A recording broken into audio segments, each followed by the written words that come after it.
you may be unfamiliar or not know.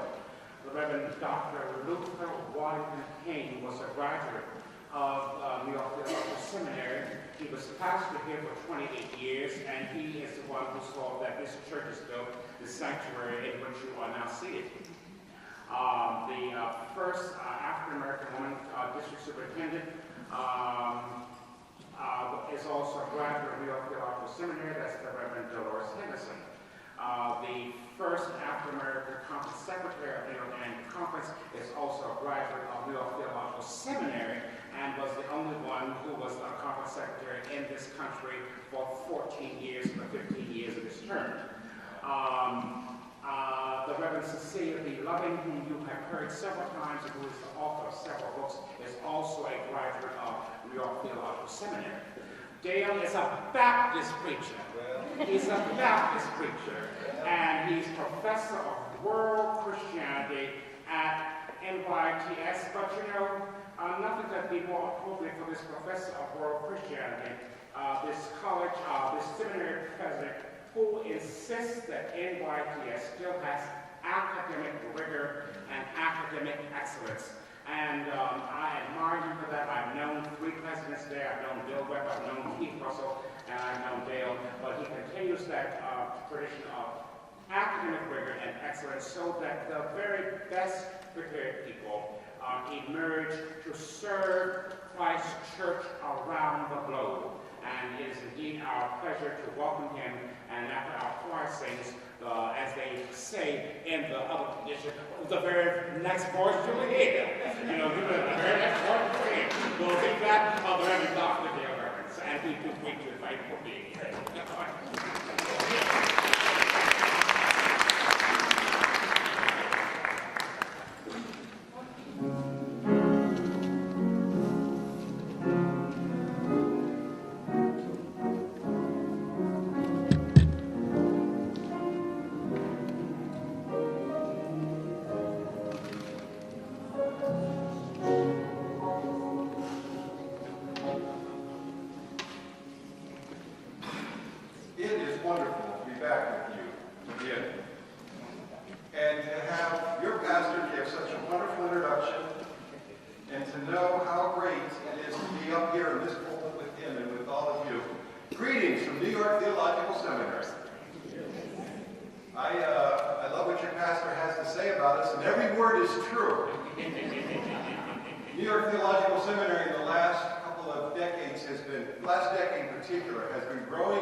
You know, New York Theological Seminary has been working in prisons for the last 25, 30 years now, where we've had a master's degree inside Sing Sing for inmates inside New York State system.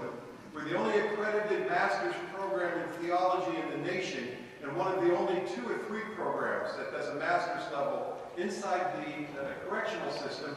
Those graduates now are out across the city and the country. We're working with 25 churches here in the Bronx with the Bronx Clergy Coalition, working on reentry issues. A number of our graduates are working in those programs. We just launched a new collaborative project with the New York Zen Center for Contemplative Care, a program which is training Buddhist chaplains to serve in hospitals throughout the nation. There is no accredited program recognized by ACPE that allows a Buddhist candidate to obtain accreditation as a chaplain. And they now have one through New York Theological Seminary. We've taken our Master of Arts in Pastoral Care, brought in Buddhist scriptures and Buddhist philosophy alongside Christian scriptures and enabling Buddhist students from around the country to now come down. What other seminary, has got Buddhist and Methodist studying side by side? But I want to tell you, as great as New York Theological Seminary is these days, it hasn't been the same the last 25 years since we graduated Leo Curry. I tell you, nobody has lived up. And I remember him, I think I was just on the faculty when he was coming through. It was wonderful, meeting him back then and seeing him over the years. Your pastor has been one of the great leaders of this city for the past 25 years. He's had a distinguished career with numerous awards and honors, but that doesn't begin to tell the story you know, because you know him as your pastor. An extraordinary person who cares and shares and dares.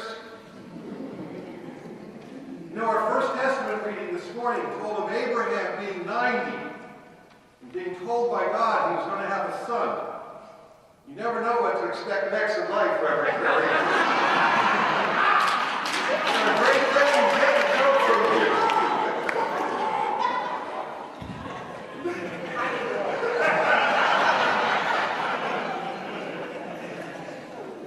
Great things to come from you, great things to come from this congregation.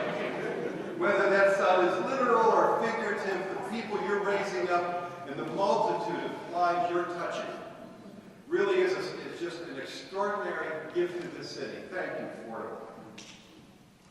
Will you pray with me? I ask, oh God, now that you in these next few moments, let us hear once again afresh the word.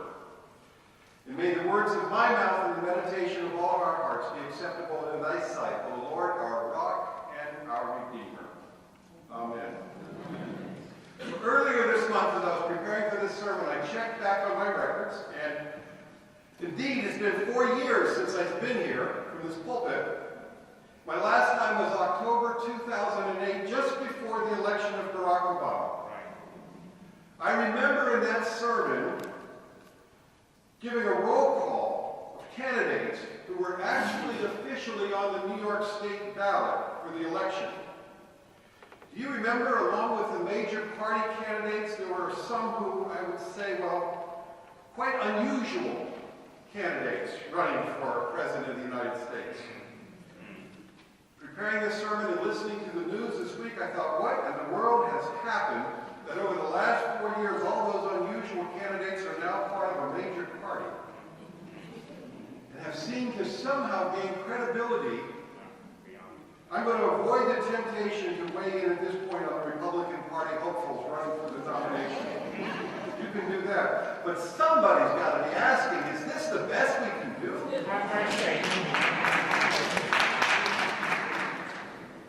I'm hearing that in churches too, by the way. Not just in New York, everywhere. I think we are in a general state of theological funk. Or maybe ecclesiastical funk. It's there in the mega churches whose offerings are down and whose leadership are now scrambling with more and more gimmicks to try to keep the fundraising going on. These mega churches where Cornell West says you pass 2 ATMs before you ever see a cross. It's there in mainline churches as well. Protestants throughout this nation whose mainline numbers continue to shrink, mostly due to a kind of general institutional malaise. I'm hearing more and more people say they believe in God and they're spiritual, they just don't like the church. And I hear incredible stories about what people are fighting about in churches. Now, I know it's not here, and I know none of you are fighting over here. Fordham United Methodist, you've got such a great reputation as being a place you love your pastor and you all get along. But I got to tell you, it's out there. People are grumbling, people are mumbling, people are arguing, people are fighting. You think it's all new. I'm just finishing up a volume of church history writing the last 500 years. And I've got some really good new historical work in there. And one particular chapter I really love is on North America in the 19th century. Wow. Did people fight about everything imaginable. Not just the big issues like slavery and women's rights, but they fought over pew rents. They fought over whether men and women could sit on the same side of the church. They fought over whether you had to use wine or grape juice for communion. Methodists, of course, won on the grape juice side.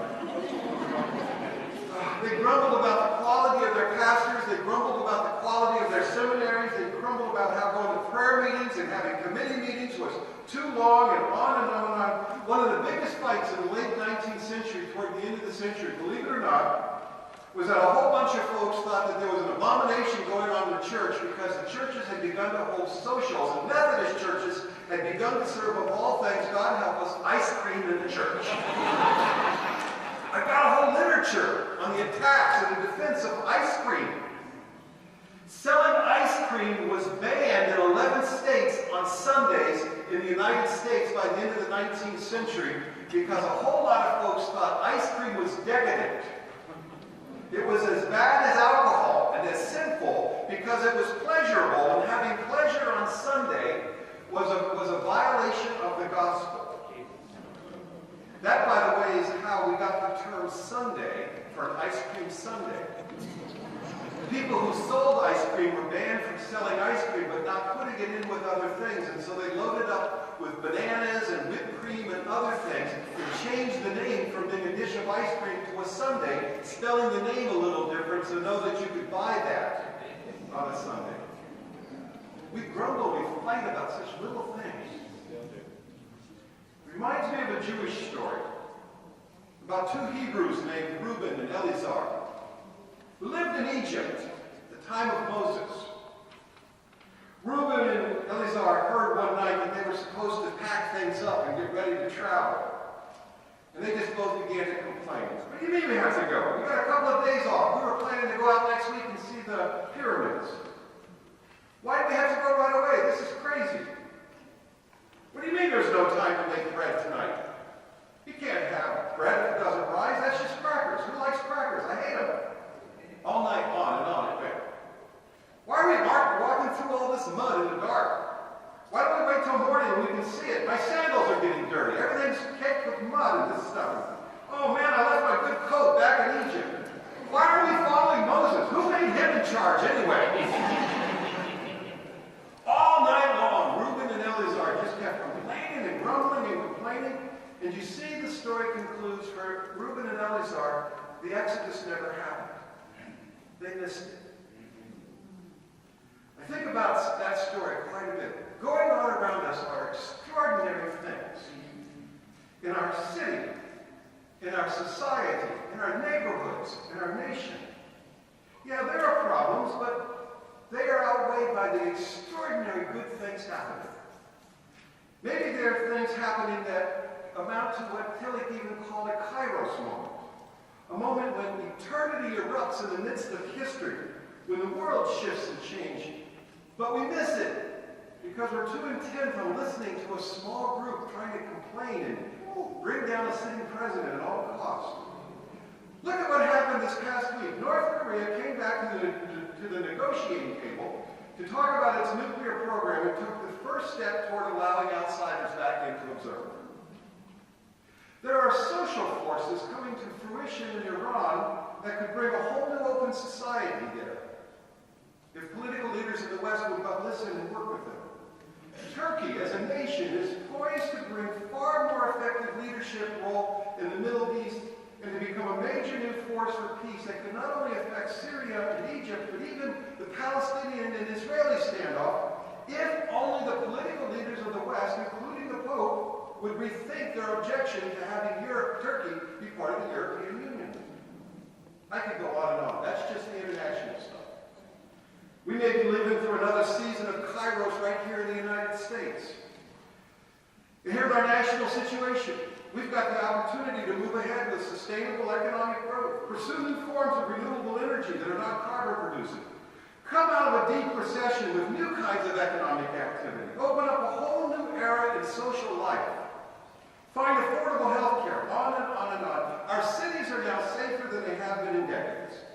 We're seeing a whole new generation of formerly incarcerated people take leadership roles in turning urban neighborhoods around. I don't have to get too far into this political thing, but I got to tell you, I do think our healthcare system's a little better than it was in 2008. It's not perfect. God may be at work in our midst, you see. Something good may be taking place, but we're going to miss it if we don't stop this destructive intersocial and intercultural warfare that just wants to fan the flames of unrest and discontent. Yes, I agree the economy has a long way to go. I know we need new kinds of ideas of economic activity. As one corporate leadership coach recently said to me, we actually need more honest business leaders in America. But we're going to miss it if we just keep griping. We're going to miss it for another reason. We're going to miss what God is doing in our history, in our time, in our place, because we're looking in the wrong place. Or perhaps, better said, we're looking at the wrong people. The importance of divine occurrences in day-to-day life sometimes is hidden from us by distracting details that we grumble about. We miss the significance, we miss the grandeur of the event, we miss the epical nature of change taking place, because here on the ground, in the midst of the Exodus, it can seem kind of messy, with all that mud, those smelly people who are traveling with us. But there's another reason we miss it sometimes, and that's that those smelly people, the common people, the ones who don't rate much, the ones who are not talked about a whole lot, they are, we are. Those little people, the critical agents bringing about God's new thing, bringing about God's new age right here in our midst. That kairos is not out there, it's about to happen right here, in this congregation, in your midst. Tom Long says the problem is that our people don't believe in the gospel. He says the problem is our people don't think it can happen here. They think it's a story from long ago in another place. But they don't see that God is able to do something new right here that will be a long-term story and change the way you think about the world. And we're going to miss it when it does happen if we're not paying attention. Jesus' followers missed it often. They often missed it because they were looking for something else. Peter missed it today, right there in front of him. In Mark's Gospel, Jesus is trying to alert the disciples to what is ahead of them. He's telling them that the Son of Man must undergo great suffering and be rejected by the elders and the chief priests and the scribes and be killed. But after that, in 3 days, he's going to rise again. Now, the disciples don't want to hear this. They're revved up, ready to go to Jerusalem, maybe instigate a little bit of insurrection, maybe even pull off a revolution and overthrow Rome and get installed in a new government. And they're all thinking about it. Jesus is going to be the head, and they're going to be the key government leadership positions, the minister of culture and the minister of defense. Peter's been on Facebook all morning, heading to Jerusalem, flash mob to meet at 2:30 outside the temple. Maybe Jesus saw him tweeting. Hey, he says, you guys got it wrong. I'm trying to tell you clearly, but that's not the way it's going to be. We're not going there for a revolution. Something else is going to happen. I'm going to suffer. The New Revised Translation she read says, Jesus began to teach them that the Son of Man must undergo great suffering and be rejected by the elders, the chief priests, the scribes, and be killed, and after 3 days rise again. He said this to them all quite plainly. He said it out in the open. But Peter took him aside to rebuke him. He said it to them freely, without reservations. He said it to them plainly, without a hidden meaning. Let me be clear. I'm trying to be clear with you. Let me make it just plain and simple. Let me put it down here on the table where you can get it.